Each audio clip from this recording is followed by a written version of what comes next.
ஆண்டவர் இயேசுவில் பிரியமுள்ள சகோதர சகோதரிகளே, திருப்பாடல் 1 வசனத்தை இன்று தியானிக்கிறோம். முதல் வசனத்தில் பேறு பெற்ற வாழ்க்கை வாழ்கிறவர் எப்படியெல்லாம் இருக்க மாட்டார் என்று தியானித்தோம்.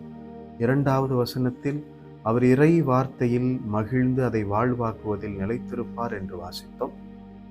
3வது வசனத்தில் அவர் இறை வார்த்தையை வாழ்வாக்குவதால், அதில் வேரூன்றி இருப்பதால் அவர் எத்தகைய பயன்களை கொடுப்பவராக இருப்பார், பயன் பெறுபவராக இருப்பார் என்று வாசிக்கிறோம்.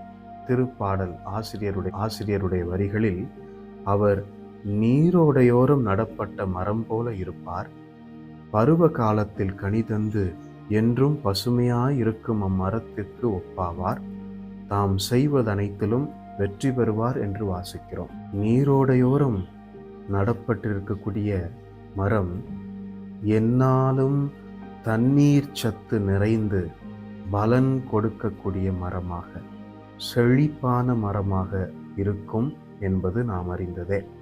அதே போல இறை வார்த்தையை வாழ்வாக்குவதில் நிலைத்திருக்கக்கூடிய ஒரு மனிதர் இறை சத்து எந்நாளும் நிரம்பி இருப்பவராக, கனி கொடுக்கும் மரமாக, பசுமையாய் இருக்கும் மரமாக இருப்பார் என்பதை திருப்பாடல் ஆசிரியர் இந்த வரிகள் வழியாக சொன்னார்.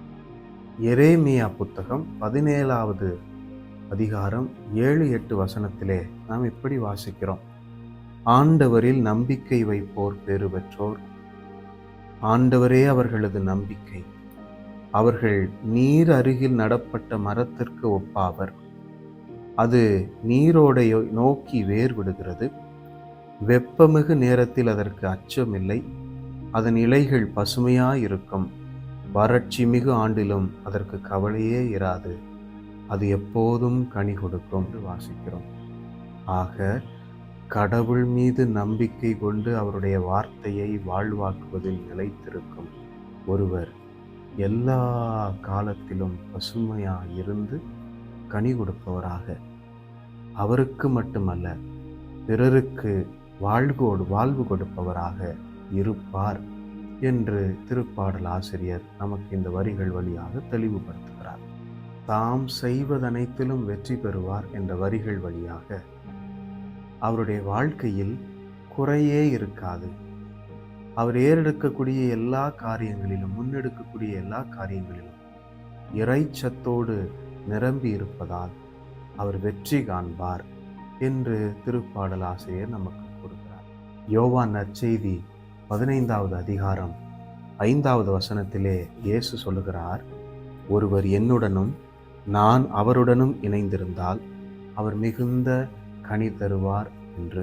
எனவே இறை வார்த்தையை வாழ்வாக்குவதில் நாமும் நிலைத்திருப்போம், இறை வார்த்தையோடு இணைந்திருப்போம். அதுவே இறை சத்து நம்மில் பரவி எல்லா காலத்திலும் பயன் தரும், கனி கொடுக்கும் வாழ்வு வாழ நமக்கு வழிகாட்டும். அதன் வழியாய் எக்குறையும் இல்லாத பேறு பெற்ற வாழ்வு வாழ அருள். இந்த யூடியூப் தளத்தில் தொடர்ந்து பதிவேற்றப்படும் திருப்பாடல் சிந்தனைகளை பெற இந்த சேனலை சப்ஸ்கிரைப் செய்ய உங்களை அன்போடு கேட்டுக்கொள்கிறேன். நன்றி.